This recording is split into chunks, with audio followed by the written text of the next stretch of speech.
Hey, look at him. He's so dreamy. Whoa, who's that radical dude? It's Sudsy McCormick, Sudsy McCormick. the legendary party maestro who knows how to keep the good times rolling over. Whether it's a yacht off the coast or a penthouse in the city, Sudsy's style is as smooth as the beer he drinks. So grab a cold shelter from Oblivion Light and join Sudsy McCormick in celebration of the shelter life. Slip into an unending alcohol-fueled delusion of 80s party fantasy with Sudsy McCormick and Shelter from Oblivion Light. Come on, Sudsy. The jacuzzi is ready.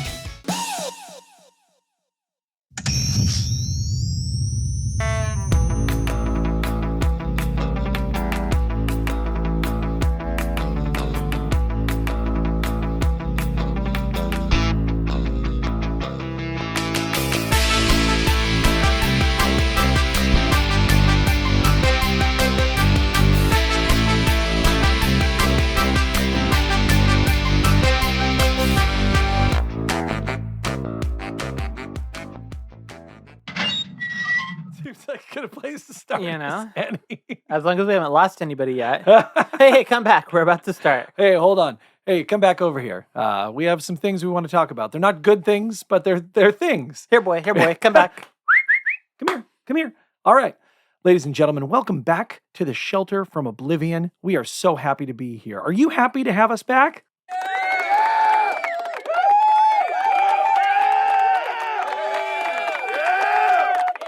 I'm Andy. I'm Matt. And we have a great show today.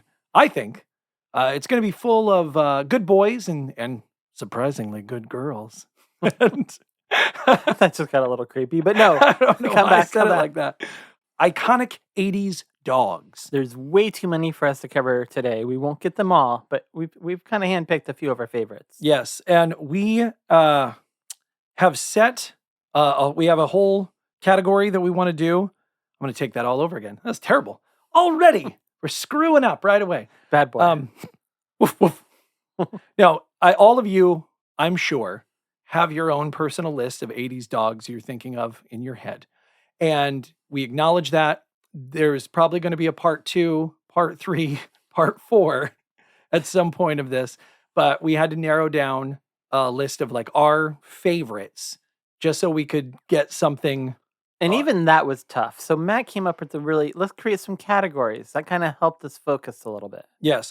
And before we get to the categories, I spent a lot of time writing an opening because we had gotten some feedback that maybe we get a little too playful. We run our mouths a little bit too long, and we don't necessarily explain what the episode is about to be about. So before you stop and move on, Yeah. Matt, So I am going to tell you what our topic is today.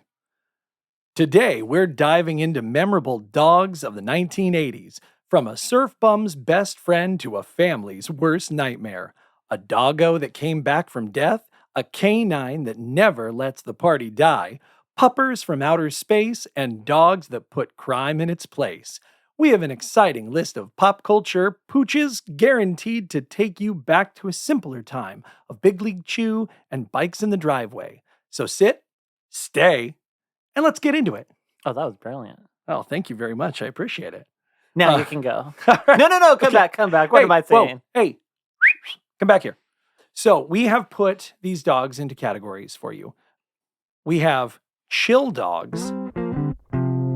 We have heroic dogs. We have scary dogs. Weird dogs.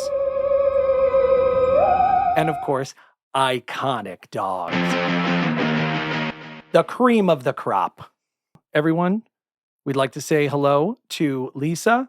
She helped us out in the last episode, and she did a pretty good job. So I think we're going to keep her on. Say hello, Lisa. Hello, everyone. I can't tell you how great it is to be back working for these cornut-smelling man children. Oh, she's always a delight. It could have been a little bit more enthusiastic, but okay. Well, we don't pay her, so I can see why she's angry. All right, I think that we are going to start off with our first set of dogs, our chill dogs. Who do you have up first, Matt? Well, today I am going to defend the title with Wonder Mutt. Wonder Mutt from 1987 Summer School, real name Bo. Dog type Shepherd Mutt, obviously. Favorite toy Bob. He is the absolute perfect doggo. When I knew that we were on the right track when we were talking to our friend and we said we were going to do iconic 80s dogs. And that was like the first dog that came out of his mouth, right? Yeah. And I was like, okay, well, then I know that what we're doing is where we need to be. And nobody's more chill than Wonder Mutt.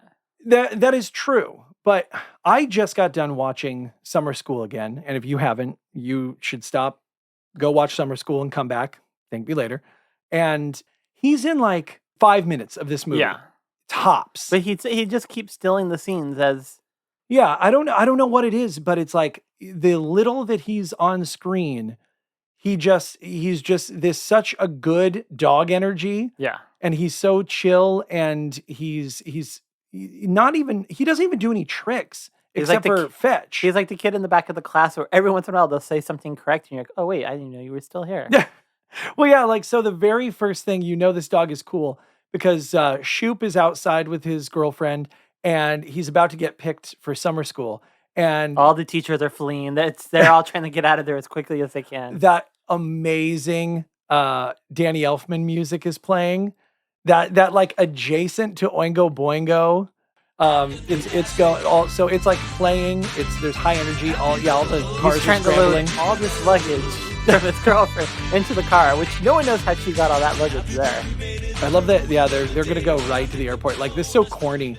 They're gonna go straight from the airport. They're already in their Hawaiian clothes. She's got all the matching luggage. I love it. But then yeah, he sees that Gills is coming. Get in the car. It's okay. I'll meet you at the airport. I'll get a cab. Take Wonder Mutt for you. And he goes and jumps in a bush, and then Wonder Mutt goes and jumps in a bush. You don't even have to tell him to do it. And you're like, okay, this dog's pretty cool. This dog, he gets the vibe. He knows what's going on. And then, throughout the movie, he's just chilling out. He's playing with that Bob head. His little stuffy. And I don't know, is that like a toy that was popular in the 80s? Or do you think that was just some random doll? Like I could not recognize that particular doll head. Yeah. Like if it was from, Might have been from Carl Reiner's childhood. there's that cool scene where Wonder Mutt's eating peanut butter, right? They're both depressed and they're eating peanut butter and They're jelly sharing a jar together. And I don't, there's just this cool vibe about him. I can't put my finger on it, but it's not just us. Like Yeah. a whole generation of people watching this movie got this chill vibe from this dog. Even when he brought a live firework back in to the house from being thrown outside. But I mean, come on, somebody throws a firework out the door. Of course, the dog's going to go fetch it and bring it back. What were you thinking? He's like, well, this thing is so cool. Why wouldn't you want this? It's He's just, sparkly. I'm going to leave it here on the couch for you. But yeah, and then I love it. Like at the very end of that movie. Not before the very end of the movie. There is a scene where we lose Bob. Oh yeah. Oh Bob God. goes into the ocean and just. That is a Artex level moment of sadness for a lot of people. Wonder Mutt goes out into the water and he goes out and he's looking around and they put in that little sound effect of, he can't find Bob anymore. You feel for him, his sadness. I felt bad for him too. Yeah. But then he doesn't want to play with the new Bob. He's a little depressed. I found Bob. And that's why he gets the fireworks, because he's so used to them throwing Bob and bringing Bob back. When someone finally throws something out for him again, he goes and brings the fireworks back. I know. Well, at the very end of that movie, he finds Bob, right? And he comes up and he does the thing that all dogs do. All good boys and girls do this. When you're laying on the ground and you're vulnerable, sometimes kissing another lady, your dog will come up and just decide that they want to kiss your face too. This happens with my dog. Whenever I sit down to play with the kids, Jade will always jump up and try to lick my face. And it's like anytime I get on the ground, anytime I'm at her level, that is now, oh, you're accessible to me. Oh, you're showing attention. What about me? What about me? Well, yeah, now I'm going to come over here. And for a Boston Terrier, she's pretty damn powerful. Yeah. Like, she can usually push me over. But yeah, But at the end of the movie, Mark Hamill gets the girl. They're kissing on the beach. I know. And then a wave comes, covers him in like seaweed. Yeah. But Bob returns. I know, The Bob ocean comes back. and takes it and gives it back. Well, and like the closing moment of that is like what I love about Summer School in general is he grabs Wondermutt because Wondermutt's licking their faces and then they start laughing. He grabs Wondermutt's big old furry cheeks and gives him a big kiss right on his face. And I'm like, that's what this movie is about. This movie is about a man and his dog who has never stopped showing loyalty, always been in his corner. Two beach bums that are just chill Absolutely. and living life to the fullest. Love him. He's the most chill. Chainsaw would say, thumbs up from me. My dog, the choice I chose is Matisse from Down and Out in Beverly Hills. Matisse from Down and Out in Beverly Hills, 1986. Real name Mike the dog. Dog type Scottish Border Collie. May suffer from a case of nipple anxiety. Now, this dog is a new money dog. This dog runs the house, has lots of little ticks, and is far from chill at some aspect. Yeah. Yeah, Matisse is, he's troubled. Yeah. I mean, he would be better off to be a beach bum, and I think deep down, he kind of wants to just go and relax. But he's in a house full of a lot of tension and a lot of like pomp and ceremony and a lot of hanger honors. I think the scene that everybody remembers from this movie is Matisse talking to the therapist, Dr. Von Zimmer. Ah, Matisse, what a lovely dog you are. Such a pretty dog. And such pretty eyes you have. What a lovely dog. I hear you're not eating, Matisse. Dr. Von Zimmer has some food for you. And I think we're like Jerry, Jerry's, Nick Nolte. He's a homeless guy who's come and live with the family. And I think we as an audience feel like Jerry when we're looking at like, what's going on? The dog has a therapist? What's going on here? And this scene is, this guy could be like Peter Lorre's grandson or something. He's just Matisse. What's going on, Matisse? What can we do? Yeah, no, he feels like a weird sleepy character from Lost Highway. Like, if this man has not been in an episode of Twin Peaks, then casting wasn't doing their job. Absolutely. He is so off-putting.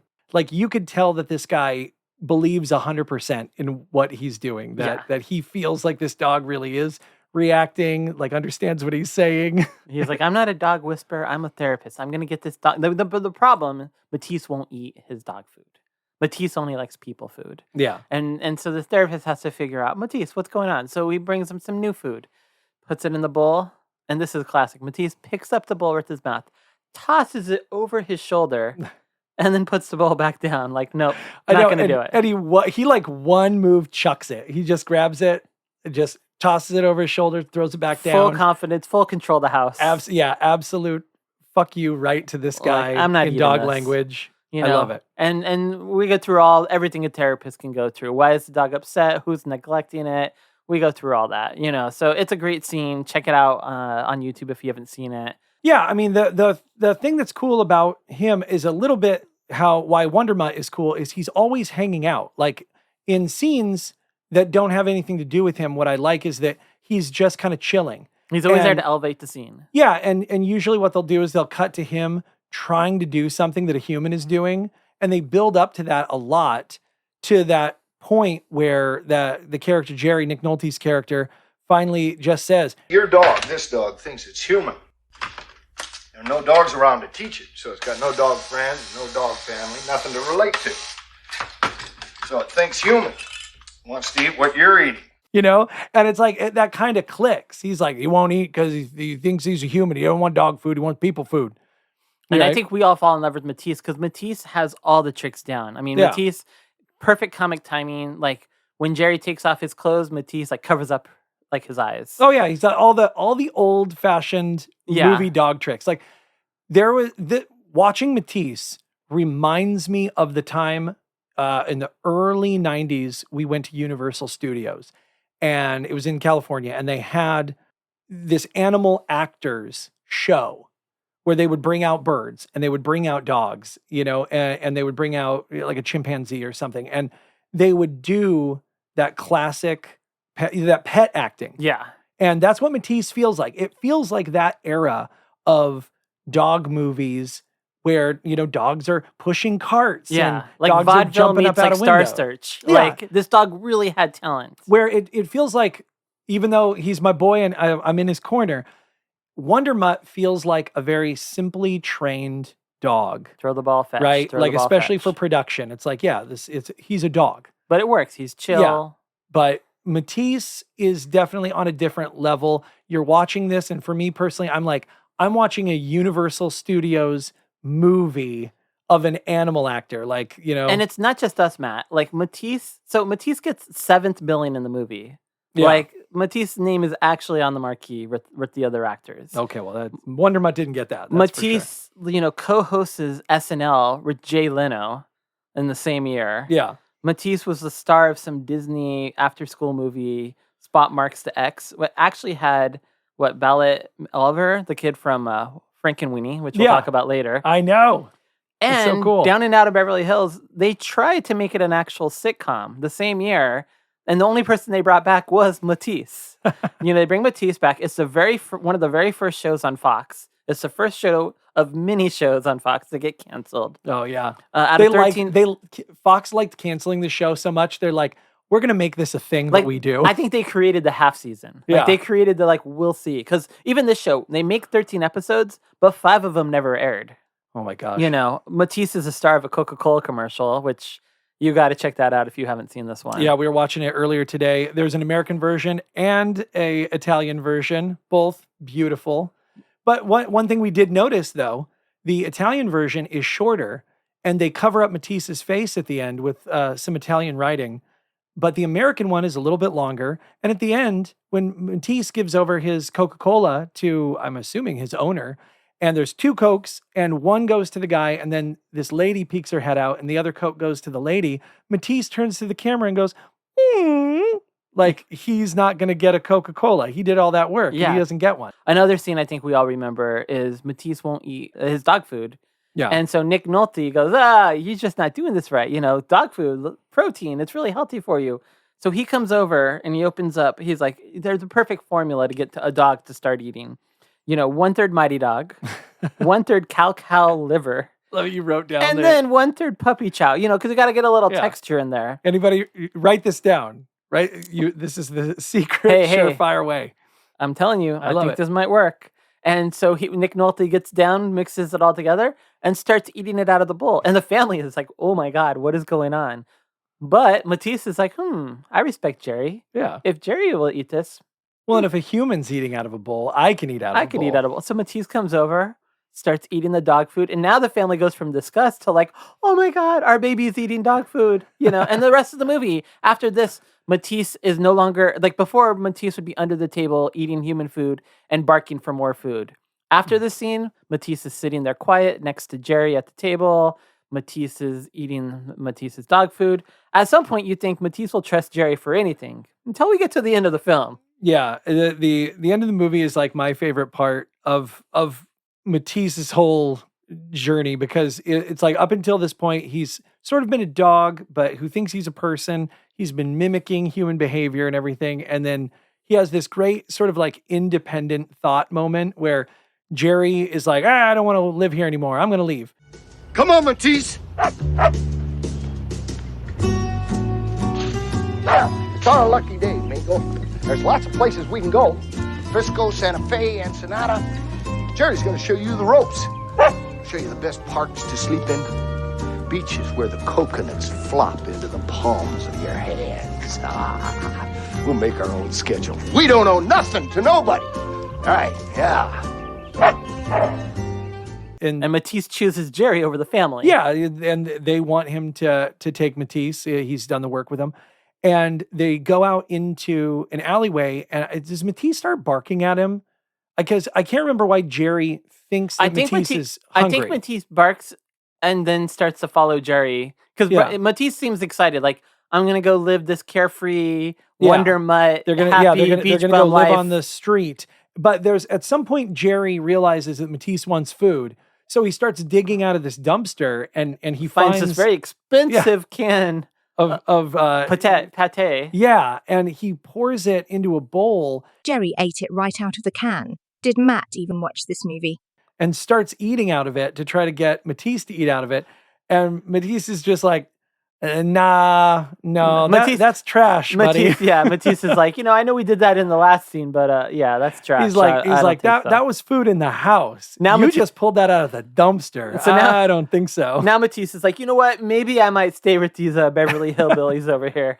And he ends up walking back, and it's great acting by that dog because you really, without anyone saying any words, you get the sense, both physically, like and through his facial features, like he's just like, yeah, I'm not gonna do that. If that's what we're gonna do, then I'm gonna go live in the house. And it's a great ending too, because we've seen all the work Jerry's put into Matisse, like just treating Matisse like a dog, giving Matisse attention. Like any person stuck in a rich mansion in Beverly Hills, they just want the attention of the people who live there. They don't want all these experts coming in, therapists, nannies, whatever. They're like, Mom, Dad, what are you doing? So we see the transformation. We see that Matisse has changed and become a better dog because of Jerry. But now at the very end, Jerry's on all four, eating pate out of the trash, kind of looks over at Matisse and goes, you know what? Self-realization. What am I doing? I'm on the ground eating trash. So now Jerry stands up and goes, you know what? I'll go live with these Beverly Hill people after all. His actual line, I think, was, well, I could use a cappuccino. So they changed, like every good buddy film, they both changed each other for the better. I love it. Those were two good boys. I think both of those dogs were, in fact, boys, weren't they? I think so, yeah. Mike the dog. Wonder Mutt's real name is Bo. It's like the one thing I could find. Which is another name of a chill dude. Yeah, just a chill dog is Bo. I don't know why they just didn't go with that.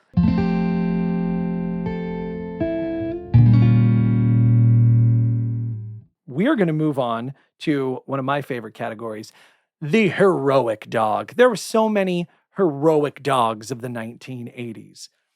Dogs jumping into fires, saving babies, killing vampires. So we have two different heroic dogs that we're going to go up against each other on.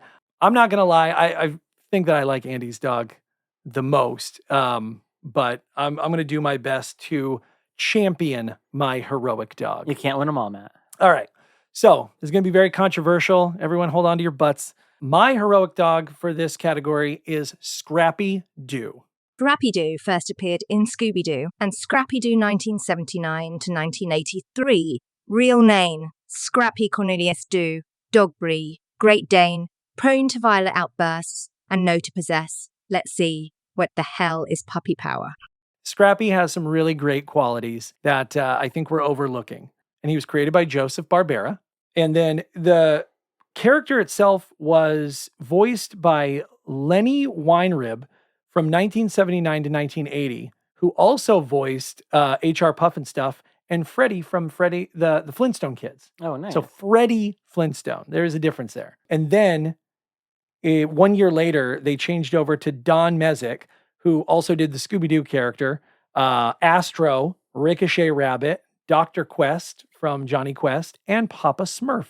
I mean, he did like a ton of other ones, but I'm going to sit here all day and talk about Don Mezek's resume. Well, when you don't have a list of heroic achievements, you got to go to this. Oh, damn. Okay. Rude. No, one thing, though, that I thought was interesting about this when I was looking up Scrappy, because like I think a lot of people know about Scrappy Doo, but I'll talk about what I like about him. But I thought this was interesting. So Joseph Barbera was pitching the idea of Scrappy Doo because the show Scooby-Doo was kind of waning and people were losing interest. I mean, how many times can you just have a group of teenagers rip a mask off a guy? You know, a bunch of high kids looking for pizza at the end of the movie. And so he was trying to come up with something that I think was used a lot in the 80s. Honestly, we're going to add a young, youthful character to come in and go, gee whiz, why do you guys do the things you do? What kind of young character should we bring? Make him Scrappy. I'm going to challenge authority and make the regular characters come out of their box a little. Yeah, which 1930s and 40s voice style. Yeah. But when he kind of described the character he was looking for, the writer who was going to be writing the show thought that the character sounded a lot like Henry Hawk from the Looney Tunes. Because if you guys remember Henry Hawk, you know, all you old heads out there, you know, he's that little chicken who hangs around with Foghorn Leghorn. And, you know, he talks like a teamster. I'm gonna get me a chicken today, or my name ain't Henry Hawk.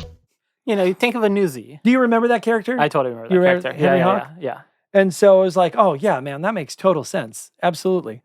People have contention, I'm sure, because he actually was created in 1979. But it was like the other side of that curve. But then when did we watch him all the time? Well, that's what I'm saying. He actually came out in his shows from the 80s all the way through 86. He was in Scooby-Doo and Scrappy-Doo. He had the Richie Rich and Scooby-Doo show, Scooby and Scrappy-Doo Puppy Hour, New Scooby-Doo and Scrappy-Doo, the Scary Scooby Funnies. I never watched any of that, but I did watch the 13 Ghosts of Scooby-Doo. Do you remember that? Oh, yeah. I loved that opening with Vincent Price. This is a warning to all living mortals that whosoever opens this chest of demons will release 13 of the most terrifying ghosts upon the face of the earth. And Scrappy lived up to his name. He was more bark than bite. Don't worry, I'm getting there. All right, this is my research stuff. I want to show people that I got smarts and that I can look up things. He was also in a few movies. One of my favorite is Scooby-Doo and the Reluctant Werewolf. That's one where Shaggy becomes a werewolf. I think is some curse or something happens, and then he has to be in a drag race with all of these other monsters. Very weird. You might be wondering, hey, how did kids of the 80s have so much time to watch so much TV? Well, we had no after-school activities like you do today. Yeah. Like, it was a lot of watching cartoons. I didn't touch a football until I was 28. Yeah. So, no, the reason, though, if we're going to get into it, why I like Scrappy so much is because he did have that exact chutzpah, that show actually kind of needed, because you have Shaggy and Scooby, who are clearly cowards. Yeah. You have Velma, who's constantly just kind of looking for clues. And then you have Daphne and Fred just reacting to things, right? But there's always using brains over bronze. Well, they're always making traps instead of just kicking ass like they should be doing. But Scrappy was ready to get right in there. Yeah, he was the first person to go, hey, you ever just thought about going over there and just punching that guy in his face? Instead of running and hiding behind sacks of flour and creating some pulley system to catch him in a fisher's net. Like, you ever just think about just whooping ass? Did any of you carry a firearm? We're going to some pretty dangerous places. It's like every ghost turns out to be some dude in a mask. So if you just punch the ghost, I think problem solved. Hey, do you remember when you guys were stuck in the Hokey Finoki swamp? Yeah. And there was that gator man after you? Double-barreled shotgun would have taken care of that guy. Who are you going to call? Scrappy. Yeah. But ultimately, he's a fun character in the fact that, like, I like that he had that pluck. He always wanted to kick ass. And then he never saw Scooby as the coward he clearly was. Yeah. That's the one thing I really like. He appreciated his uncle. He was like so many shows now, I think we can all attest to, bring in a young character, and all of that young character does is make fun of the character we actually like. Yeah, a lot of ageism out there. A lot of ageism. Yeah, and one thing that was cool about Scrappy, even from Jump, like as I watched the very first episode he was in, it was The Scarab Lives. He's trying to invite his uncle to be brave, and he has this pre-assumption that Scooby is brave, and that he wants to do the right thing, and that he wants to be heroic. Come on, Uncle Scooby. You and me are gonna meet the Blue Scout. You're gonna beat him, aren't we, Uncle Scooby? Ta-ta-ta-ta-ta! Puppy power! And even when he's being like snatched up by his collar and dragged into a closet or a sarcophagus or something, he's never like, hey, uncle, like you're kind of a puss. Like, why don't you get out there and kick some ass? And I think subsequently in media later, they sort of latched on to his annoyingness, like that a lot of people, but here's the funny thing. A lot of people early on did not find him annoying, to the point of where... Well, it's not until parents start watching the show, I think. Well, it's interesting because I was watching something, I can't remember the name of the YouTube show, but I was watching a bunch of different stuff. And this one person brought up a really good point about Scrappy, is that when the character came out, it was so popular that they ended up retooling other shows to give him more airtime. Yeah. The later shows of the 80s had Shaggy, Scooby, Scrappy, and that was it. And then they added Daphne back in, but they dropped Fred and Velma altogether because Scrappy was so popular Yeah. that they didn't need the other characters. Gave the good contrast. Yeah. Got in there. And also very much an 80s character, very much you Yeah. know, Rambo, like for Rocky, sure. Yes. Scrappy. That clearly, like that. I'm surprised he didn't have an American flag tattoo on his arm. Just like, oh, we don't need another hero. But he really did embody that that sort of 80s machismo that was missing from that show. Bringing at that James time. Cagney energy to the 80s. Was because up until that point, that those shows had sort of been like, jinkies, you know, we need to use our brains and figure this out. And he's like, let's just kick down the fucking door and go, baby. Yeah. So there is kind of a great part to that character where he was like, I don't need no brains. I'm gonna go in there, punch your dumb face. He would swing off of ropes. He would go da-da-da-da-da-da, puppy power. Which I mean, he loved that da-da-da-da charge. Yeah, my man had his own built-in theme song for himself. That is how much he was like into his Jersey Shore before Jersey Shore. That was his confidence. Yeah. Is that he knew that when he showed up, he could kick ass and take names. And so that is why he is my pick for heroic dog. All right. Beat that, homeboy. Now that we're talking about a cartoon dog that needed a lot of accolades before we got to any of the actual bite, let's talk about a vampire hunter. A dog who takes down vampires. Oh, dang. Nanook from Lost Boys 1987. Real name, Cody, dog breed. Alaskan Malamute, badass vamp killer. My man's got a confirmed kill. So right when they moved to this town, the first thing out of the gate, Santa Clara, murder capital of the world. You're going to need a big dog. You're going to need a big dog. And Absolutely. so, you know, I don't want to go through the whole movie, but the first time we see that Nanook is really all protection is that Nanook, who's a family dog, the second Michael starts turning into a vampire, and our boy Corey Haines decides to go take a bath in the middle of the movie. So, like, it's the 80s. Like what? Like a 1960s doo-wop song? Singing a song in the bathtub, just all innocent, because why not? Well, Michael starting to get hungry for blood. Yeah. And who's in the house? Little brother. So, and Michael doesn't want to turn. Michael doesn't want to go after this, but those vampire instincts are calling. Nanook doesn't even have no loyalty to Michael whatsoever. The second Michael comes through the door, Nanook just attacks and just gets him out of there. Oh, yeah. And the Corey Haines, like any good dog owner, comes downstairs like, what the hell's going on? Takes Nanook's side. Yeah. Doesn't even question that Nanook might have done something bad to his brother because the dog's that loyal. Yeah, he comes down and his first line is, what'd you do to him, Michael? I think it's like Bill Murray who says, you know, I'm iffy on people who don't like dogs. I completely believe a dog if a dog doesn't like a person. Yeah, no. Something like that. Lisa, give it to us the right way. Of course, Andy. The quote is, I'm suspicious of people who don't like dogs, but I trust a dog when it doesn't like a person. Okay, so that's the first scene. Then later on in the movie, so Nanook, you know, isn't throughout the whole movie. You know, only really when Nanook needs to kind of be there to protect. Yeah, he doesn't have the same vibe as like Wondermutt and Matisse. He sort of is just like, he's in a scene somewhat if he calls for it. Like, I mean, he is around. Yeah, and you sort of he's get that around, you atmosphere see of like, him. you know, it's like how you don't see your dog all day, every day when you're in your house either. Like, Yeah. so he's around, but yeah, he really does get saved up for moments. And so there's another scene where they've got other vampires in the house who haven't turned quite fully yet. But Nanook is like, I don't like any of these people. I don't like any of these vampires. No, this isn't cool. He's pretty vampire racist. So they have if you ask me. they have to prejudice. Oh, sorry. He's vampire prejudice, if you ask me. And like, so they have to take Nanook and tie him to a fence. So this is where Corey Haim becomes the hero. When the vampires, all the bad vampires come to attack, Corey Haim just splits across the yard all the way to make sure he saves Nanook.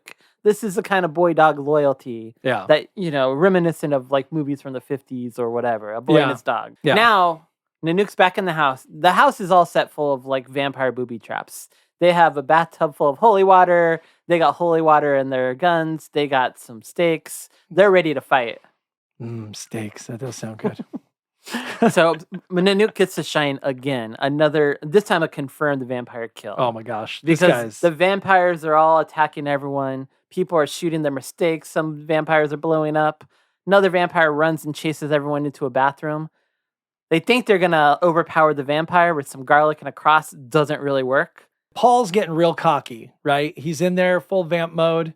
Yeah. And then, because they got him a little bit with the holy water. They kind of give him a They little. get a little burn. Because he's like, Garlic don't work, boys! Try holy water, death breath!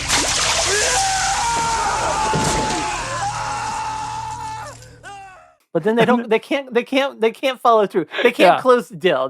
They can start the shit talking, but they can't finish it. well, that's one of those great scenes with the Frog Brothers. Corey Feldman, Right? And the other guy. And the other guy. You know, Edgar and Allan. This should just become the Lost Boys podcast. This is like the third time we've mentioned Lost Boys on this show. I know. It's a hard movie to get away from. I know. That's a great moment of like their cowardice as opposed to like their machismo. bravado. Yeah. Well, they're always talking down like this. You got to kill that bloodsucker. They're And always this- in their fatigues, ready for battle. Yeah, and even because they had just gone and they just gotten a vampire Out of the caves. out of their lair, right? Yeah. And so they should be feeling pretty good in this situation. And they're screaming, grabbing each other like the children that they actually are. But a heroic yes, Nanook without all the accolades and all the other movies and listen, shows. I'm not going to help you out here, but I will give you that. Nanook and jumps through the door, takes down the vampire. Now the jump is questionable. It's a movie. It's almost like a Good Boy Up. Yeah, you see them try to get the dog to jump, and then they have to cut, which looks like they've actually just thrown Nanook sideways. Because Nanook at heart is a lovable dog who just loves everybody. So they really worked to There's try a lot to of get movie magic to really get that worked movie kill. magic to try to get that. But okay, so if we're talking in the world Yeah. of that movie, right? We're not talking about Hollywood producers and all that, and No behind the scenes wranglers. Let's and run the scene for no. throwing a stuffed dog at a man in But movie vampire popcorn, makeup. darkened theater, Okay. popcorn, and that scene hits a crowd cheering moment in Paul a theater. puts Paul right in his place, Yeah. and oh man, absolute. I will not take that from you. That is heroicism at its best. That's pulling a baby out of a fire moment. Beautiful. That dog's name is Cody. So Nanook could almost be a chill dog. Yeah. Because Cody's a pretty rad Cody name. sounds like a beach bum. One thing about living in Santa Carla I never could stomach. All the damn vampires. All right. Well, fine, sir. You've put up a good fight, and I appreciate it. I will raise the bar. Scary dog category. I put forward the scariest dog of the 1980s was 1983's Cujo. Cujo from Cujo 1983. Dog breed, St. Bernard. Favorite activities include sniffing, exploring, and devouring New England townsfolk. I couldn't even rewatch this movie because when I was a kid, again, I think in earlier episodes we've talked about how irresponsible our parents were. Like, I watched a lot of movies I should not have watched when I was a kid, and I watched that movie early on with my parents. And that movie, when I probably was like 6 or 7, just scared the crap out of me. Yeah. You know, I probably watched it on video a little bit later, but I had fears of big dogs for like a long time. So I probably would watch the movie again and be like, oh, this is actually kind of funny and not as... Like, he wouldn't even watch the movie I for won't the watch podcast. it. I just... Even for his work, he won't watch this movie. Nope. Absolute It hit me nonsense. at a young age. I was just terrified of Cujo. Well, as you know, Cujo is a big old beautiful Saint Bernard. And I found this to be very interesting. I will not bother everyone with all of this minutia, but I went down a huge rabbit hole about this character because Cujo is such an interesting name. Honestly, I've never really heard that name used outside of the novel or the movie. Now there's a new name for terror. Cujo. And come to find out, the name came from a misspelling of William Wolfe, one of the men responsible for orchestrating Patty Hearst's kidnapping and indoctrination. He used to call himself Cujo. But I thought that was interesting that it came from such a significant, historical moment. Yeah, the least frightening guys you could think of the 70s, but sure. Yeah. So this good boy was born out of Stephen King's 1981 novel that he does not remember writing because he was so deep into his alcoholism at the time. You know how most people, that old chestnut where you become addicted to a life-altering substance that breaks down your body and you end up writing classic American novels. I quit drinking for that exact reason. I was writing just world-changing poetry. And I'm not a quitter, so I had to stop. A lot of people know Dee Wallace is in that movie, but Danny Turturro from Who's the Boss plays Tad Trenton in that movie, and he's a little boy. Oh, it's so sad watching him roast to death in that car. I wouldn't even remember. He did well. Spoiler alert. If you like children dying, then read the novel. But if you like them living, then watch the movie. And then I thought this was so amazing. Frank Welker is the voice of Cujo. So he does like background growls for Cujo. And Frank Welker is like a super famous voice actor. He does the voice of Freddy. Because I'm pretty sure from, like Scooby-Doo. The Saint Bernard. All sorts of stuff. The Saint Bernard was just too cute, too adorable. They're like, no, this isn't gonna work. Yeah. No, and that was the hard thing about making Cujo, apparently, is like, so these dogs, they used between 4 and 12 Saint Bernards. No one can get the number correct. And the Saint Bernards did different things. Like, so that's why they used so many, because they had to have them do these physical things. They had, I think, like one giant puppet head for when they had to bash in the windows of the I think it was a gremlin that Dee Wallace had.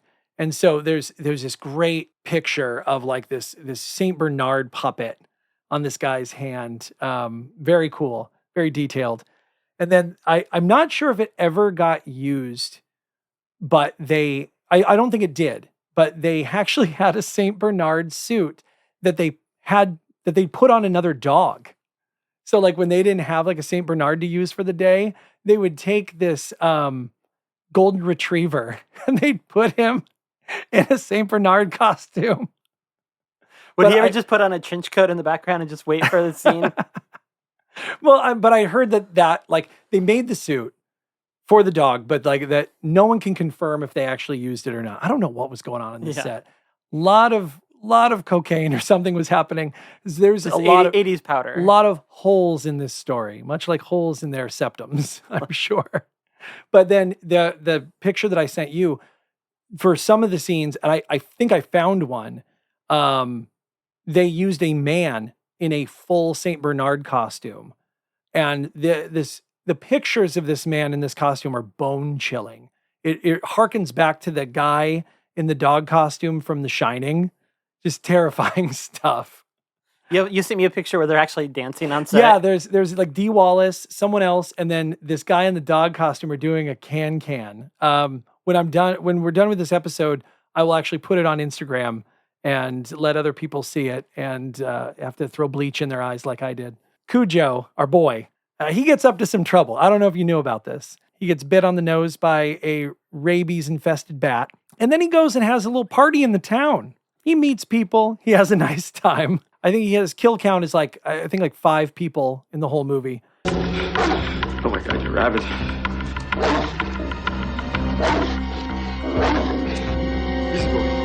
Easy, Cujo.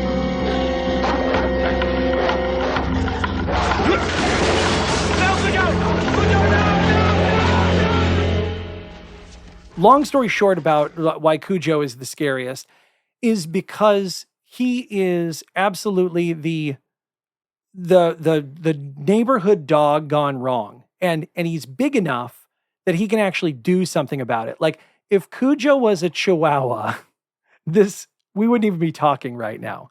It's the fact that you have this dog that is classically known for being a good boy, walking around absolutely ape shit out of his mind on rabies, ready to kill everything in his path, right? And the idea of that is just terrifying. And they made it work because somehow they made Beethoven look scary. Yeah.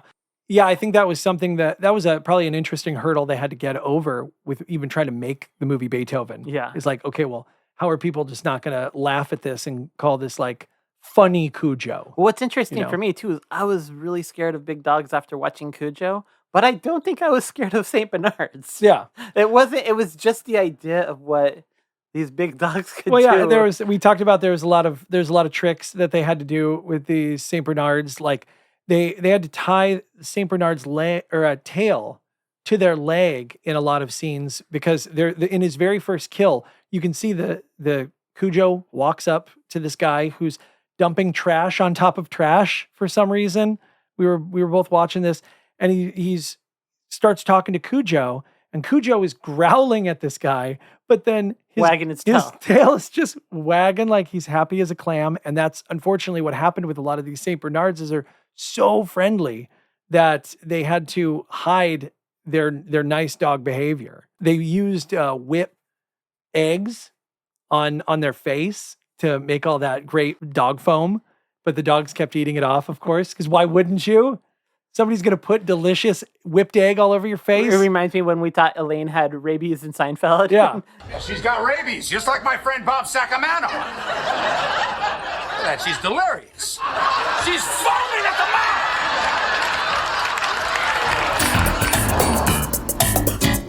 This was the one thing I wanted to tell you. Okay, so this is a moment, an actual Cujo moment in the movie Cujo that I thought was very interesting. So there were scenes that Dee Wallace wasn't allowed to do. She had to have a stunt double do them because they were a little bit too possibly dangerous. They would bring in this stunt double named Gene Coulter.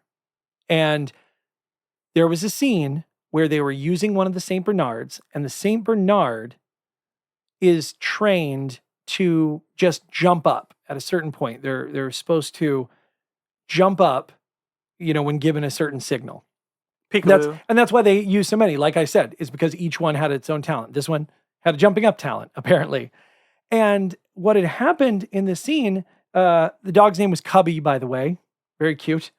They had gotten a shot where the dog jumps up on Gene, and the director goes, "All right, we got it. Great." So then Gene stands up and does a celebratory, which then inadvertently triggers the dog again. Oh, no. The dog jumps on her, knocks her over, and ends up biting the end of her nose off. Wow. Yeah, and so they have to take Gene to the hospital and get the nose reattached and everything. It was a terrible calamity. But I thought that was such a crazy thing to happen. Yeah. Especially in a movie about a dog losing his mind and killing people. That scary set to go back on. So that's what I'm saying. So like my man Cujo, he's going to get you in the movie and just trying to make the movie. That's why I think he's the scariest dog. Don't worry about it, man. Cujo won't hurt him. He likes kids. Okay, I want to think that I brought a contender.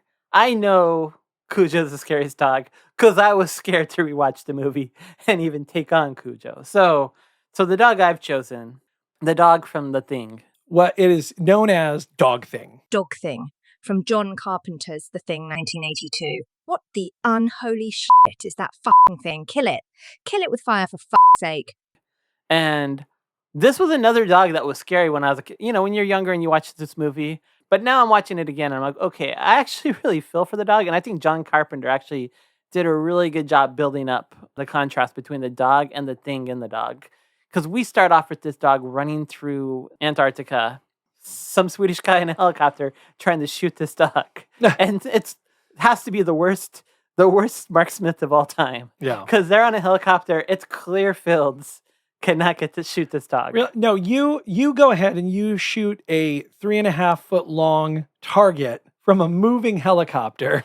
Okay. After your Norwegian station has just been ravaged by a space alien. That's true. Okay. Probably got some adrenaline going. All right. I'll take off the hater hat for a minute. Okay. Yeah. Dog makes it to the other camp. The Swedish guy, who may or may not be the worst shot in history, I'm just going to say, then throws what looks like a can grenade backwards instead of forwards, blowing up the helicopter.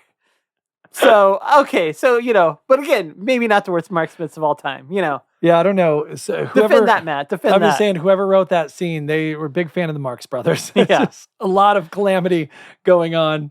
And being an 80s movie, they just shoot and kill the Swede before they even have a chance to figure out what's going on. Yeah. And being all American, invite the dog to camp. Yeah, that Norwegian pilot in the beginning, his dialogue is not subtitled. Helvete, kom der vekk. Det har ikke en bikkje i. Det er en slags ting. Det imiterer en bikkje. Det er ikke mekanikk. Kom deg vekk, idioter! He's roughly yelling, "Get the hell away. It's not a dog. It's imitating a dog. It's not real." So like if one person had just been able to speak Swedish, we wouldn't be in this situation. Really, one of those guys up at a station who's a couple of miles from a Swedish outpost doesn't know. The Swedes take the effort to learn our language, but America, I just don't think we put the same effort. That's America in the 80s, folks. I don't know what to tell you. But so the dog joins the camp. Yeah. Is just wandering around in and out of all the rooms. But then at some point, they decide, let's put the dog in with the other dogs. And we all know right away, being like, whoa. Yeah. What's going on here? And so this dog just starts growling at the other dogs start growling because dogs know when something's not right. Yeah. And we see this poor dog just transform into some god-awful alien, almost like a water wheelie wacky sprinkler. But John Carpenter's done a good job because, like, we follow the dog into camp. We see the dog getting shot. We ourselves don't understand Swedish. Yeah. Don't know why everyone's scared of this dog and don't know what's happened at the other camp. So John Carpenter's done everything for us to have sympathy for this dog. So when this dog starts to transform, we're scared, but we also feel really bad for the dog. Like something's not right. Yeah, and it's a pretty nasty transformation too. Like it's one of my favorite. I think about it a lot when I think about The Thing, just because it has such a visceral, hands-on, real life, practical effects before CG, before computers. So you feel this. You hear and you can feel the squishiness, the contorting of bones. Yeah, people compare it to the American Werewolf in London moment. And I think that it gives it the credit that it deserves. It's visceral, it's vicious, it's Because it's what happens, you have this dog that, for some reason everyone's afraid of. He goes in, he sits just square in the middle, like a statue, which is already super creepy. Yeah. Because you know that something is not right with this dog. This dog, you're here to watch the movie The Thing. So this dog is something. Yeah. It's, even though something's awry. And so I honestly wondered if it should be on the list because it's a dog thing. Is it an 80s good boy? Yeah. But we're going to go with it. Well, in a decade full of good dogs, we were slim pickings for scary dogs. I know. So, but yeah, like you said, it has this weird moment where that it cuts away and it's like every cut, it's like, oh God, it's worse because it cuts away to the dogs, then it cuts back and it's like this dog hemorrhaging blood and liquid everywhere. Yeah. And it's so disgusting. And then it cuts away and when it cuts back, its head flays open. Yeah. And this was the first time. This was before Rick and Morty. This was before Stranger Things. Yeah. This was the first time that we saw a head ripping open in the 4 different ways. Come at you. This is before Pan's Labyrinth, before any of real big Cronenberg. Like, I mean, there was some stuff like, I don't know if Videodrome had come out yet, but this was pre The Fly, which a lot of people kind of put this up against as well. This was post Alien, so this was post Alien popping out of the stomach. Yeah, which was pretty.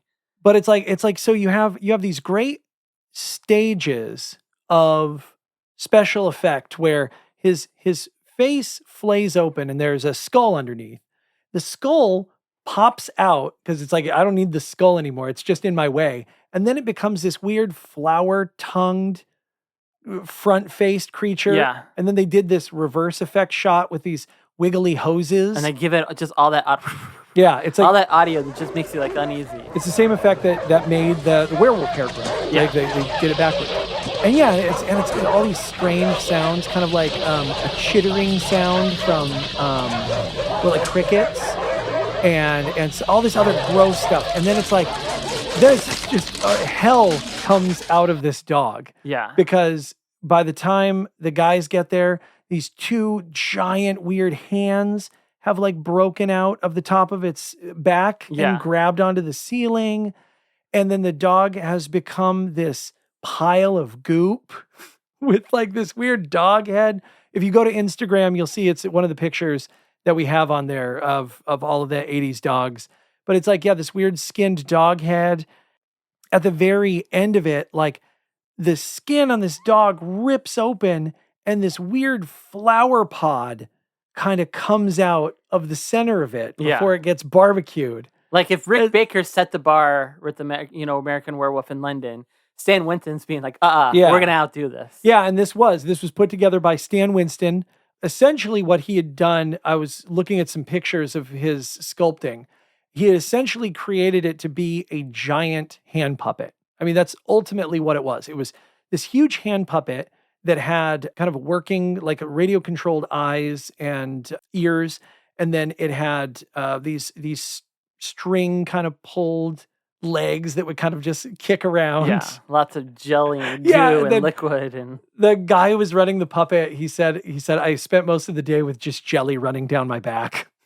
So, which I love it. I think that's so great that they added that. That elevated that monster. It's like when something is gross, make it super wet and it's going to be grosser. and the blood looks like it's so visceral and the noises and the lighting, it's scary, but the blood looks like the inside of a like Hostess cherry pie. Yeah.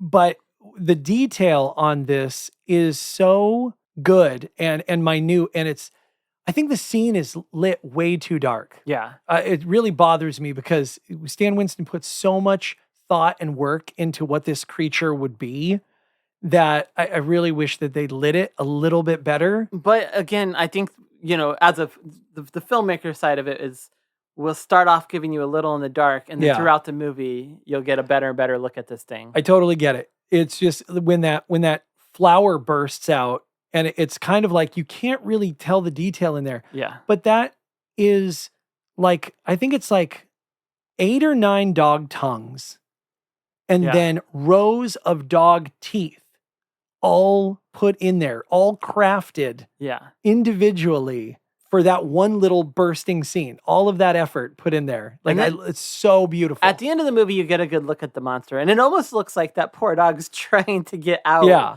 It's, all of a sudden the dog comes back, and you see the face and the paws, almost like it's trying to tear out of. Well, and it's like, and what's kind of like what you learn about the thing itself is what we're seeing when that dog is breaking apart is we're seeing little bits of all the other things it's ever eaten. Yeah. And And I trying think to that's figure kinda out which cool. direction it's going to morph to. Yeah. And it is incredibly scary. And even now when you watch it, it's like, yeah, I'm a 44-year-old man. I know there's no alien dogs, but there's something so much more visceral about it because it's not a computer telling me what to see. Yeah. I'm seeing real things. Yeah, you're hearing it, you're seeing all the goo, it's just, Yeah. it's visceral. It's just, you feel that it's, just Yeah, real. there's something about it that my eyes are connected to the movie. I know I'm seeing a real thing, even though I know that thing isn't real, if that makes Yeah. sense. Even Like, even if your instinct now, when you're older, to look at some of these things and sort of laugh at it, yeah. there's still something real about it. So Yeah. it still has power. Yeah, it doesn't have that disconnect in your brain where it's like the color of the background and the foreground don't match. Yeah. Because this is a CGI painted creature. When they go to the Swedish the destroyed laboratory, and you see that head, you almost kind of want to laugh because you're like, oh, that's like a fake little head, and it's not that scary, and it reminds you that these things are miniatures or they're made, they're fabricated and made. And you're like, okay, this movie's only going to be so scary. But then later on in the movie, when the head pops off and turns into a spider, good. No, okay, you got me. You got me. You're like, oh, Jesus. Oh, I'm in a living nightmare. Yeah. But yeah, so scary dog. Absolutely scary dog. I'll give it to you. Scarier than Cujo, though? I don't know. I don't know. First of all, aliens would have to be real. There's St. Bernards that live in my neighborhood. See, So if I were to I'm just telling rewatch, if I'm rewatch Cujo, every time I get scared, as soon as Cujo starts wagging its tail, I'll be like, okay, good boy. Did you notice anything strange about the dog? Anything at all? All right. Well, going from scary, we're going to move into ones that are just plain weird. weird dogs of the 80s. And I tell you, to me, there is no weirder dog in the 80s than Sparky from Frankenweenie. Sparky, Frankenweenie 1984, dog breed, bull terrier, known for his electric personality and never say die attitude. This dog is just darn weird, all right? He is adorable. He is a bull terrier. We love a bull terrier around here. Big bull terriers came up a lot in the 80s. Kind of had that Spud McKinsey kind of vibe. Yeah.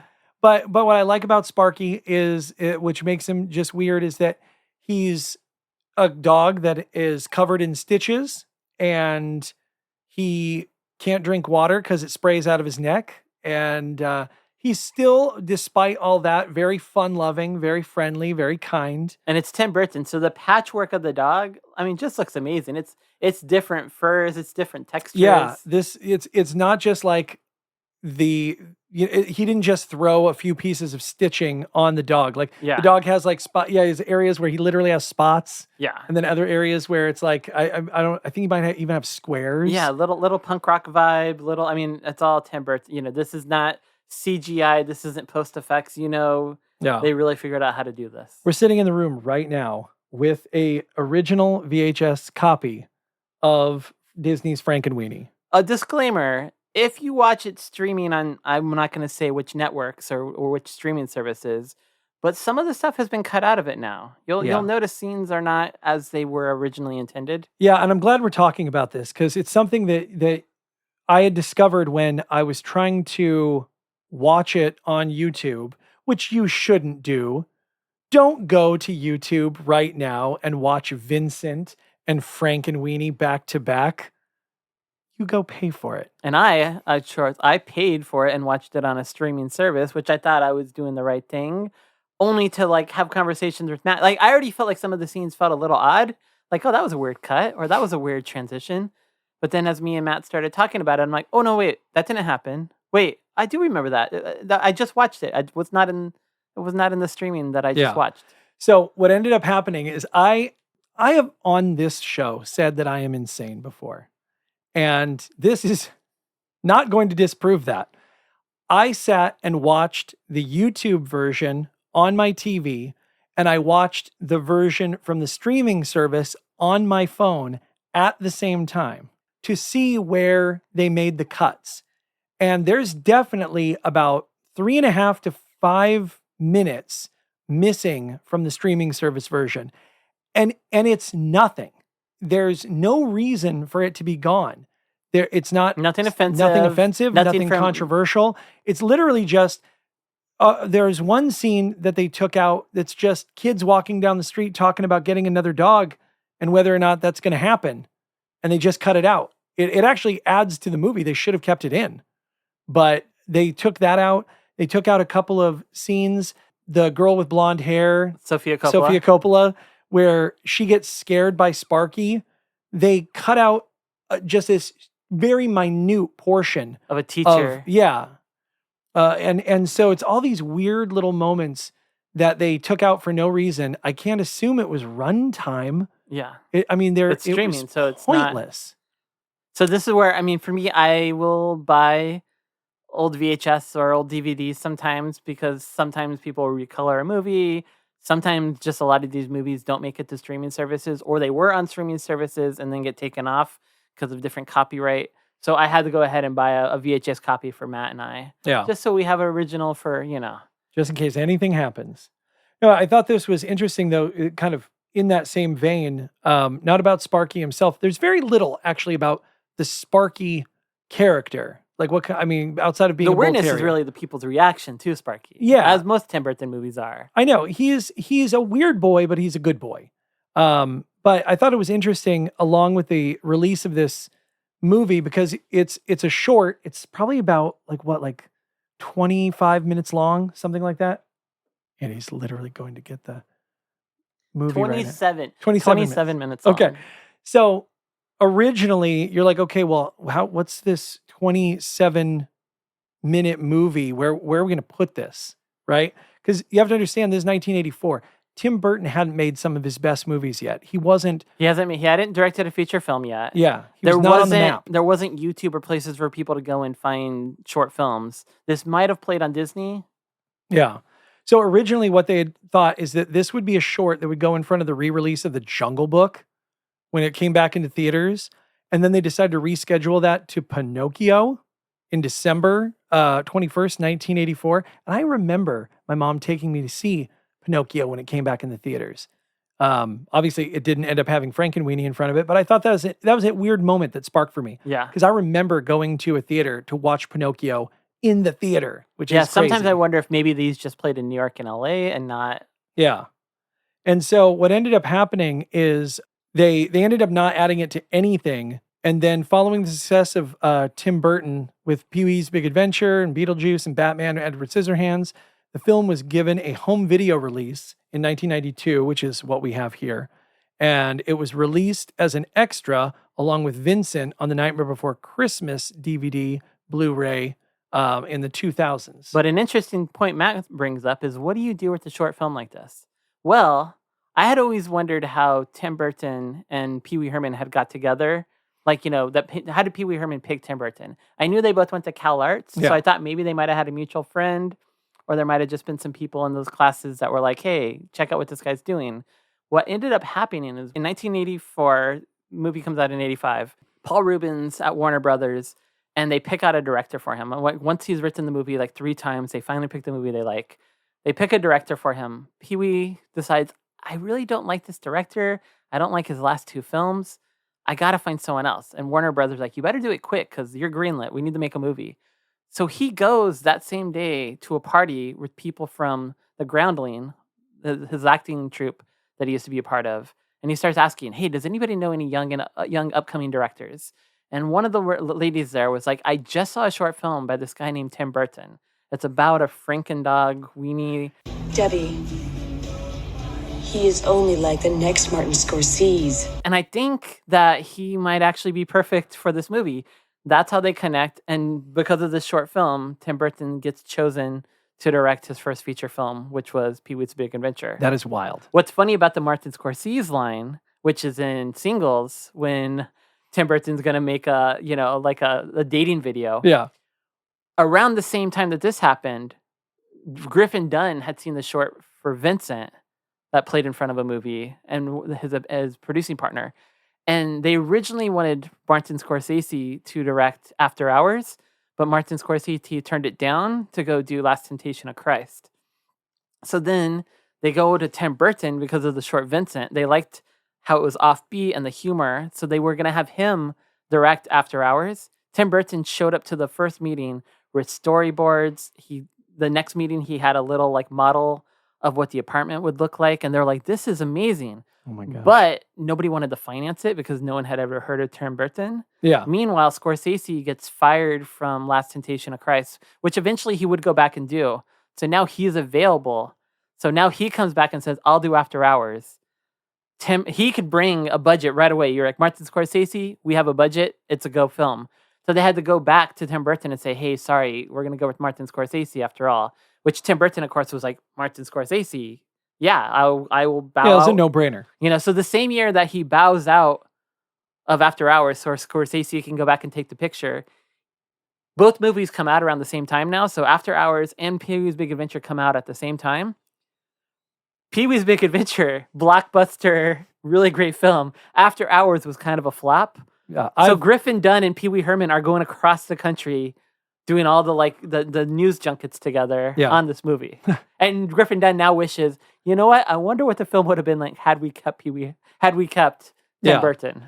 I mean, I'll tell you, nobody on any of those retro 80s Instagram pages are bringing up After Hours. Yeah. So it is just, there's a thing. History's victories are long. You got to read a lot, people. The more you read, the more you find all these little nuggets of information. That's amazing. I'm glad you had that because I had very little left over for Frankenweenie.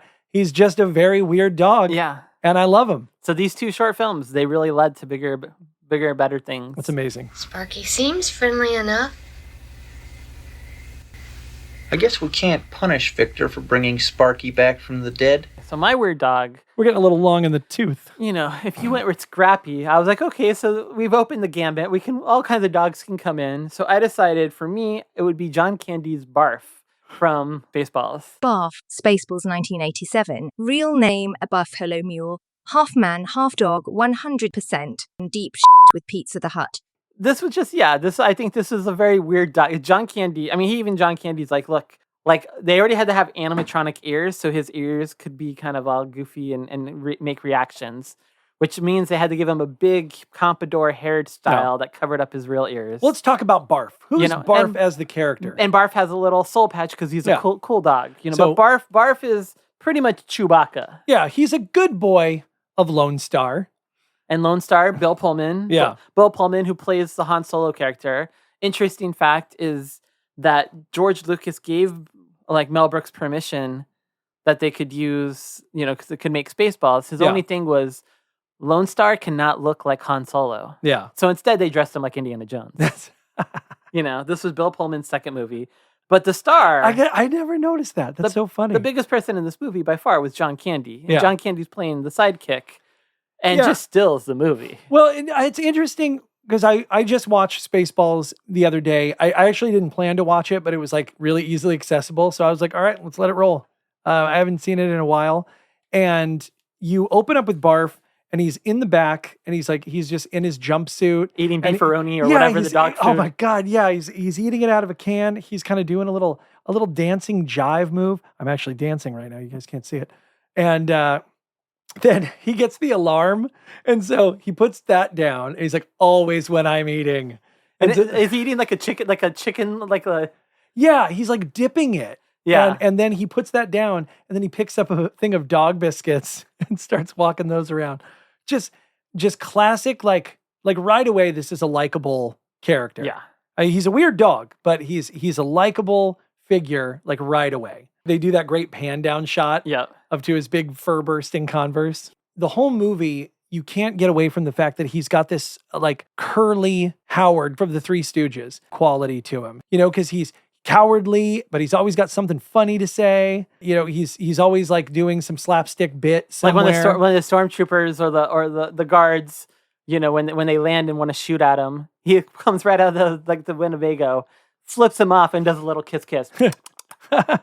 I mean, just silly, over the top slapstick. Well, and just any moment that they're in, like there's a great ad lib line when he's supposed to be getting up because he's got to run to the back of the ship, and he's still buckled in.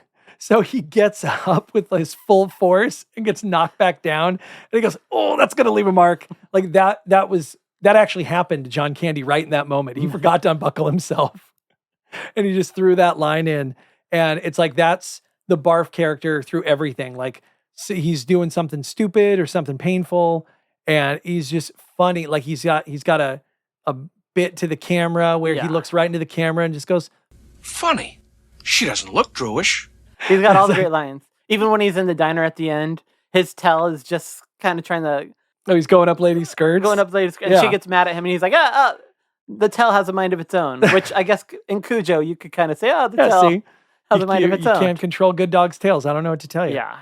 But yeah, it's so that character is a very interesting one. He brings a good balance to the rest of the cast because everyone else sort of plays a non-funny character doing funny things. Because Lone Star is not funny. Princess Vespa isn't funny. They all play it straight, which adds to the humor, which lets Mel Brooks be funny, which lets John Candy be funny. Yeah. Mel Brooks knows a little thing about comedy. So yeah, he does a perfect setup. And yeah, you could not have made this movie without John Candy. He's almost like the only character who knows he's in a movie. Yeah. If you think about it, like, because he's witty, he's funny, he plays literally aside to the screen a lot of times, which I thought was interesting. Well, I don't remember that They watching it. They treat it like Airplane, where Airplane is, if you took all the comedy out of it, it would just be the straightforward movie of a plane that's going to go down. But with all the little humor, it makes it funny. And they kind of do that here. They play the film like a straight film, and then let the humor come through Rick Moranis, Yeah. John Candy, and Rick Mel Brooks. Moranis, by the way, was the person who had suggested that John Candy play Barf. And then subsequently, John Candy, when he got the role, had suggested that Bill Nye III, he also goes by Bill Nye Jr., does the makeup effects for the movie. So he was like the head makeup artist. So I thought that was an interesting chain of events. They also, for Barf, were planning on doing this whole face effect where he was going to be this bulldog, right? But like in classic Mel Brooks fashion, he says, "Hey, we're paying for John Candy's face. I want to see it." Yeah. Let's see that lovable mug. Yeah. So they give him just that little patch of skin over Yeah, his eye. they call that the Petey mark. So he's Petey from the Little Rascals. Nice. I don't have much more to say about this weird boy. Yeah, it was weird, but John Candy makes it work. Yeah, he's a lovable coward. He does a good job of playing a man dog. Like I was watching a scene A last moop, if you will. A mop, a moop, a mog. a moop. Part man, part dog. What is it? You've never seen the movie. Mog. Clearly. Oh, Mog. The Mog. Yes, he is a mog. A moop is from Seinfeld. Yes, what am I doing? Moops. The moops. It's a misprint. It's a misprint. That's the second time I've said this on this podcast now. By the way, Mog. the moops. Part man, part Yeah, dog. he's a mog. There's a whole bit where he goes, Barf! Not in here, mister. This is a Mercedes. I was like, why did he say it that way? I don't go around going, Matt. I love that he's just climbing through space without a suit or Apparently, a helmet, he doesn't have to breathe. He's the special kind of mog. But one of those lines that's so perfect in there is when he delivers that, I'm a mog. I'm half man, half dog. I'm my own best friend. And he's like, what? Who is he playing to in that moment? He's talking to the ladies. But he's like looking at the camera. It drives me crazy because he is just so many ham moments in this movie where he just looks right at the camera and goes, I'm my own best friend. Like, and then what they're are like, you doing? Then they're like, hey, we have all this matching luggage that you can take up. But I don't know. He's such a ham bone. That's in the that second movie. matching luggage of this episode. Summer school. She had all her matching luggage. That's weird. What Must a have been in connection. 80s. Very 80s, I guess. I love it. All right, we are getting to the end, and everyone is so happy that we're finally getting to the end. Well, we're getting to the iconic moment. Yes, we're getting to the moment that matters. If all of that stuff was great, but this is where you really need to stay. We're going head to head, most iconic dog of the 80s. And they're a contrast. Oh, they are very, very different doggos, believe me. But I think that the most iconic dog of the 80s, bar none, hands down, absolutely, with 100%, how many more filler words can I put in? Number one with a bullet is Spuds MacKenzie, the original, the party animal. Yes. Spuds MacKenzie, Bud Light icon 1987. Real name, Honey Tree Evil Eye. He likes to spend his free time playing drums, guitar, joining conga lines, driving a submarine, romancing top shelf babes, and always brings the party. Now I'm legally obligated to tell you all to drink responsibly. He was so popular that you could even forget what beer it was for. We know it's for, Bud Light, but I forgot that when we were doing the research. You didn't remember it was Bud Light? I remember Bud Light because Spud MacKenzie, it wasn't like Camel Cigarette trying to sell cigarettes to kids. This was like an iconic dog. There were posters everywhere. There were beach towels. Yes. People had them on their t-shirts. I mean, the two most popular t-shirts when you were like on a playground as a kid were like the TNC surf shirts and the Spud MacKenzie shirts. Yes. That doesn't say a lot about our parents, but I went through a list of all the different things that Spud MacKenzie was on in the 80s, and it's astronomical. You have obviously your neon lamps from all the bars, right? You have shirts, like you said, coasters, mugs, cozies, umbrellas, keychains, flip-flops, towels. Mirrors. Yes, mirrors. Tell us about these mirrors, Matt. Okay. So, I don't know about you guys, but back in the day, you used to go to a traveling fair. It's like, in your town, you would have that area, like a fairground, and you'd set up 3 days. There'd be like a carnival with rides and carny games. And I remember distinctly there was that game. It's just a wall of balloons, and you get 3 darts, and if you pop a balloon, you get a prize. And I remember I used to play this game a lot, and one of the prizes that I got back in the day was a cardboard framed mirror that had the Bud Light and Spuds MacKenzie symbol on the center of it. The very center, just where you would be looking. Exactly. If you were looking exactly where you would use a mirror. And they freely gave that out to kids. Yeah. That was fine. You could pick anything on the wall. So getting a beer advertisement as a prize in the 80s as a child, it was not a problem at all. No one cared. It was just a popular thing. In the 80s, lots of mirrors had that. They just would put objects in the center of mirrors. I feel like Strom Thurmond wasn't wrong when he said that the Bud Light was using Spuds MacKenzie as a bridge to child drinking. And to me, I think it was a bridge to, being a party animal. Yeah. But, Well, and that's what I love about the Spuds MacKenzie character. Well, there's a super party animal. His name is Spuds MacKenzie. With a beach in sight and a cold Bud Light, he's in a party frenzy. He's Spuds MacKenzie, one party-loving, happening dude. Go Spuds, go Spuds, go. Bye, Spuds. Call me. Go Spuds, go. So Spuds MacKenzie was the brainchild of John Moore. He was a 23-year-old art director for the advertising agency Needham, Harper, and Steers in Chicago. And he first appearance was at the Super Bowl 21 in 1987. So Spuds MacKenzie, for all of the things we just said about, being on t-shirts and towels and cups and clocks. I forgot clocks, keychains, lamps. Oh my gosh, I was on eBay looking up all the different Spuds MacKenzie stuff I could buy because, by the way, we have been drinking this entire time out of Bud Light Spud MacKenzie Fright Night glow-in-the-dark mugs. Courtesy of Matt, thank you. Thank you. I saw these mugs and I had to get them for the show, absolutely. And we've been drinking mug root beer out of our glow-in-the-dark mugs. Only the finest bubbly Absolutely. carbonated beverage. We've been drinking bulldog water out of a bull terrier glass. Despite all of that minutia that had come out that makes you think Spuds MacKenzie was around for years. Yeah. I feel like most of my childhood, I remember the shirts, the We all do. But it was just the tail end of the 80s. Yeah. It was 1987 through 1989. And what had happened is, so Spuds MacKenzie was doing so well as an icon that ultimately they retired him because he was becoming more popular than Bud Light. And again, for me, I remember him. I don't remember Bud Light. Yeah, his association with Bud Light had basically become two different things. There's Bud Light, and then there's cool Spuds MacKenzie with his own merch and all of his own stuff and his own fans and followers.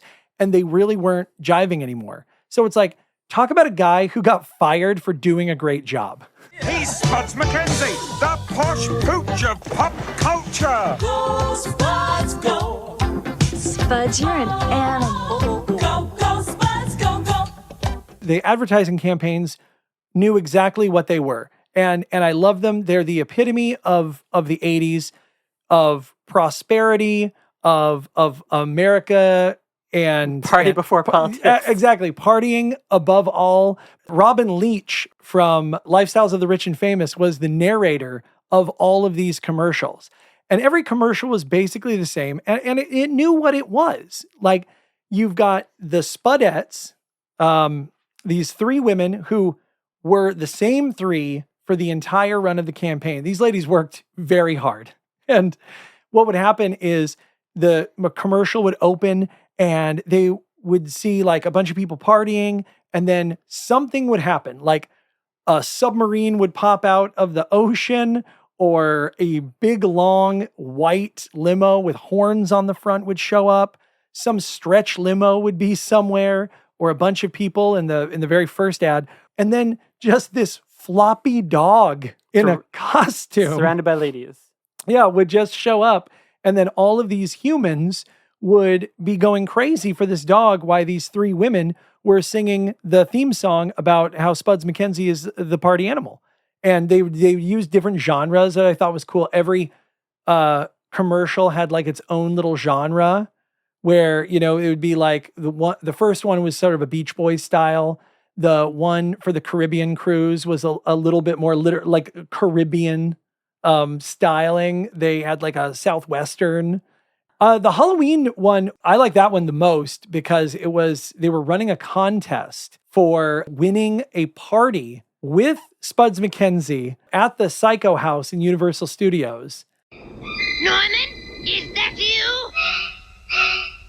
No, it's Spuds MacKenzie, and it could be you. Look for this display and enter Bud Light Psycho Sweepstakes to win a Bud Light party with Spuds MacKenzie at the Psycho Mansion. You could even get a mug like Spuds at participating retailers. Wow! That Spuds is so cool, it's scary. How great would it have been to win that and then drink so much that you forgot you were there? But that's a great history that I did on purpose. We are drinking mug root beer out of the Bud Light Fright Night mugs.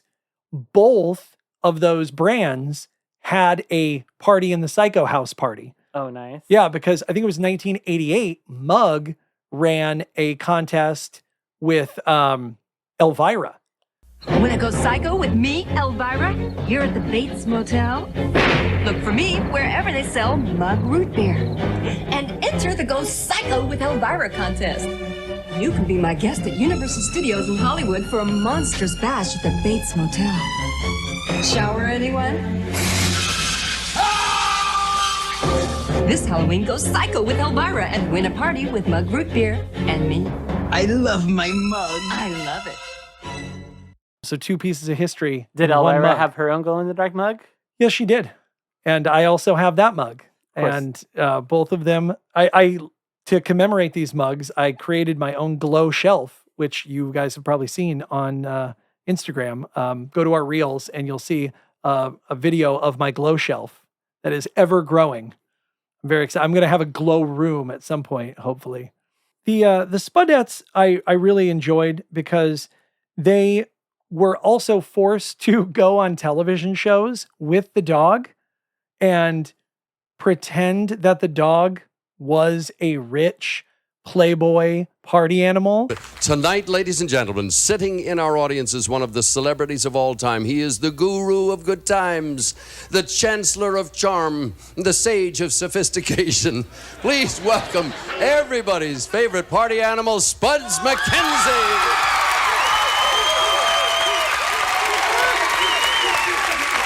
And as always, he is accompanied by a bevy of beauty, his constant companions. Your name, please? Hi, Dick. I'm Leslie Ferreira. And yours? Sandy Mashmeyer.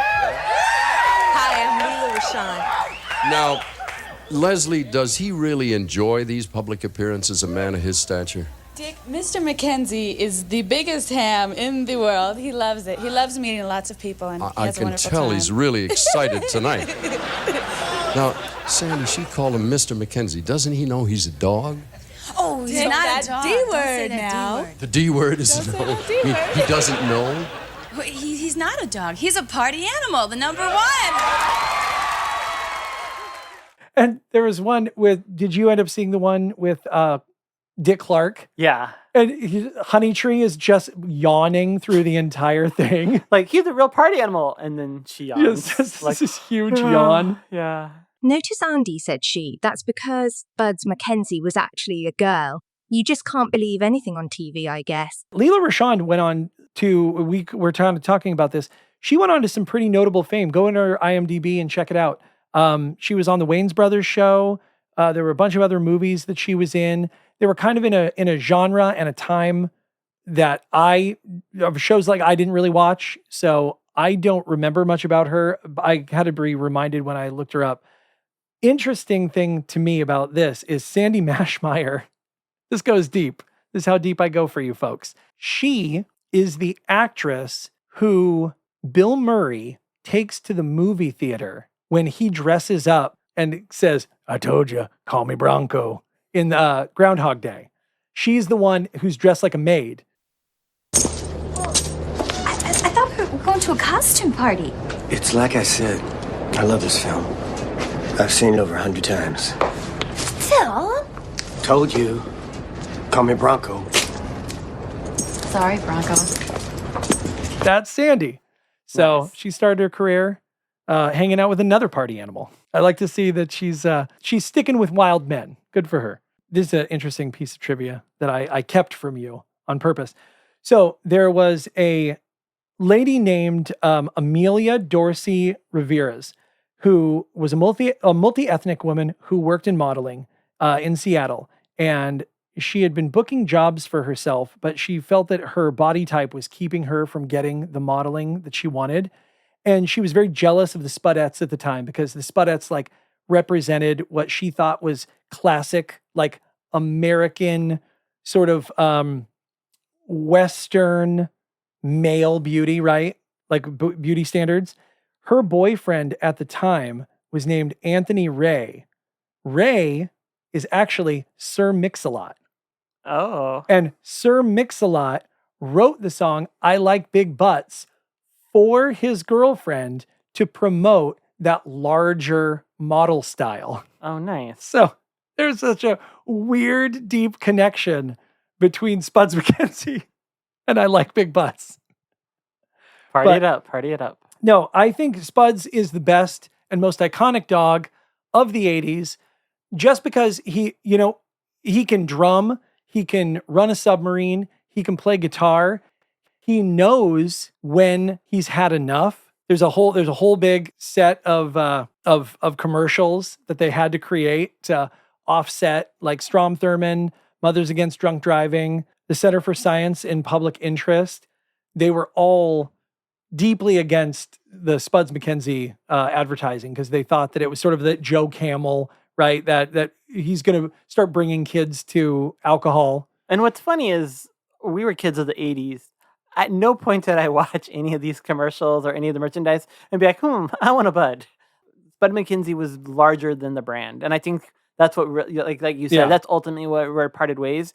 Because I think most of us looked at Spud MacKenzie as its own character, its own iconography. It was the shirts. It was everything else. Yeah, and the product came second. And probably what ended up happening if they canceled it was it didn't translate to sales. People would buy the merchandise. I don't think the beer really skyrocketed. The beer did at first. At first, their sales went up 20%. But then after a while, because they had done such a good job of making him such a great party animal boy. He became bigger than the brand. Yeah, he became bigger than the brand. He was his own brand. And I think that really speaks to how well that advertising campaign went in the fact that they launched this whole character that was able to stay in our minds longer than a beer was. Yeah. He's probably one of the most prolific and powerful icons to come out of just icons in general, not even just dogs. Icons in general to come out of the 80s. If you're going to go with the party icon, I guess I have to contrast that with a different sort of icon. Let's take a bite out of crime. McGruff. McGruff the crime dog. McGruff created by the Ad Council. Full name, Scruff McGruff the crime dog, dog breed, bloodhound, catchphrase, take a bite out of crime. Despite acting like Columbo and seemingly being able to walk into active crime scenes, McGruff is not a certified peace officer, just a concerned citizen playing dress up. Yes, McGruff the crime dog. If Spud MacKenzie ended the 80s, McGruff started the 80s. 1980, the Ad Council, the National Crime Prevention Council, everyone was trying to figure out a way to get more attention to the rising crime rates. And this had been happening since the 60s. You had the war on crime in 65. The 70s was full of Dirty Harry and Death Wish movies that really highlighted just how dangerous America was becoming. And by 1979, a kid named Anton was kidnapped, became the very first kid on a milk carton. And then we enter the 80s. So McGruff was created to really bring awareness to crimes in the city, prevention, and to protect your children. Yeah. So, and the 80s was full of these kind of messages. You had McGruff the crime dog. You had G.I. Joe with their after-school messaging. It's 10 o'clock. Do you know where your Yeah. kids are? The more you know. Well, it's funny because there's a story about, the DOJ who had wanted some sort of campaign for, talking about crime. And when they found out that they were going to be funding a cartoon dog, They tried to pull out. Yeah, they were not excited about that. But luckily, they had got the ads on early 80s, February 1980. The first Yeah. ad kind of hit. They did so well that the government couldn't backpedal. It Yeah. had to just commit to McGruff, who's still around today, has gone throughout the 80s and 90s and beyond. But it was created by creative director Jack Kill, Who voiced the character? and wanted like a Smokey the Bear type character for crime, and that's where McGruff came from.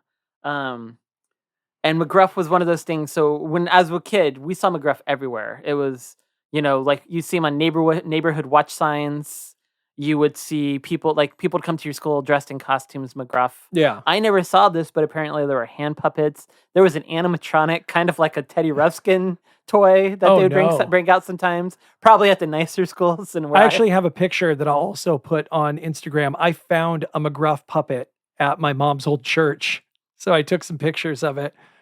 He's not wearing his trench coat, unfortunately. He's this naked McGruff running around. But McGruff, yeah, I mean, hit pop culture hard. Would show up on like talk shows like Dick Cavett. And Yeah. they kind of did like a, Who Framed Roger Rabbit style where he'd be a cartoon talking to a real person. Yeah, it was a real weird because like Cavett like didn't really, I think, like know exactly, even if a person was there, like the eye lines didn't always match up a little bit. It was a little strange. It was pretty campy. They were not the best. But yeah, you see them on billboards. They do coloring books. I thought this would be interesting. Maybe you saw this where one of the coloring books had all the cereal characters. Yes. Count Chocula. Oh yeah, I remember that. It was very cool. Yeah, they had all of the General Mills characters and Pac-Man. Yeah, and Pac-Man. Miss Pac-Man I prefer, but okay, Pac-Man's there. Showed up on an episode of Webster. Matt introduced me. I knew the song. There's a commercial, the famous, don't use drugs. Yeah. McGruff here. I want you to learn a song that tells people to say no to drugs. Users are losers and losers are users. So don't use drugs. Don't use drugs. Winners don't use and users don't win. So don't use drugs. Don't use drugs. Yeah, it's 80s commercial. All the kids in the neighborhood are all like gathering around to sing along at the end. And if there's a classic McGruff on the piano with all the neighbor kids singing along, then they do an updated new wave version. Oh my gosh. This thing is so good. What's the best way to describe this new wave video? Yes, it's got a Robin Sparkles vibe. That Let's Go to the Mall song from, How I Met Your Mother, for sure. Yeah, kind of making fun of the Tiffany era. But yeah, this video feels very much more like Robin Sparkles than it does Tiffany at the There's a mall. lot of pop synth in it. It looks like somebody just got like a brand new effects package to use. Because there's like boxes and neon going on in the background. Yeah. Like lots of weird shapes bouncing around. Someone's very proud of their work. McGruff here with Regina to sing Users Are Losers. You know it's okay to say no. I'm telling you it's true. Learning when to say no. Say no. That's what you need to do. Learning how to say no. Say no. Can make a winner of you. 'Cause users are losers and losers are users. So don't use drugs. Don't use drugs. Winners don't use and users don't win. So don't use drugs. Don't use drugs. If you're going to talk about McGruff, for us, it's really, there's all the advocacy, there's the signs, they'd have the neighborhood watch signs. Apparently, some people would have child safe signs. So if you were a kid and you felt like you were in danger, you'd see these signs on people's houses and you could go to that house, knock on the door and say, hey, I need help. Oh, see, now that's cool. Yeah. So I would bring that back. That's really great. But for us, it was really the commercials. For us, we remember Take a Bite Out of Crime. Yeah. And there was a lot of anti-drug commercials, Well, yeah, because we were discussing this beforehand. We were watching some commercials just to kind of got to get back in that zone of being a kid watching these. And it's interesting the evolution of McGruff, because you're right. I think when we were young and our minds started actually recording history, which would have been more like the mid 80s, not the early 81, 82, yeah, 83. I would say 85, 86, 87, something like that. He had pivoted. They'd pivoted that character into definitely like into don't talk to strangers, Say don't no to do drugs.